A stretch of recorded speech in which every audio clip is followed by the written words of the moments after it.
കണ്ണാ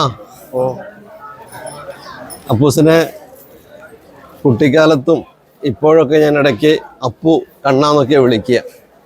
അപ്പോൾ ഈ ഉണ്ണിക്കണ്ണൻ്റെ നടയിൽ എൻ്റെ കണ്ണനെയും കൊണ്ട് ഒന്ന് വരണമെന്ന് വലിയൊരു ആഗ്രഹമായിരുന്നു. ജാതിമത ചിന്തകൾക്ക് അതീതമായി കുറേയൊക്കെ ചിന്തിക്കുന്നത് കൊണ്ട് എല്ലാ ഭക്തി കേന്ദ്രങ്ങളിലും അമ്പലങ്ങളിലും ഉത്സവങ്ങളിലും പെരുന്നാളുകൾക്കൊക്കെ ഞാൻ പോകാറുണ്ട്. എല്ലാം കണ്ടും കേട്ടും പഠിക്കട്ടെ, എല്ലാം നല്ലതാണല്ലോ. ഒന്നിനെയും ഉപദ്രവിക്കാതിരുന്നാൽ പോരെ.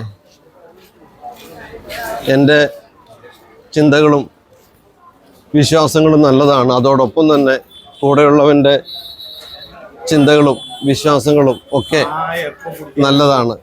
ആ ഒരു ചിന്താഗതി മതി. ശാന്തിയും സമാധാനവും നമ്മുടെ വീട്ടിലും നാട്ടിലൊക്കെ ഉണ്ടാവാൻ ധാരാളമാണത്. ആ ചിന്ത. Be happy.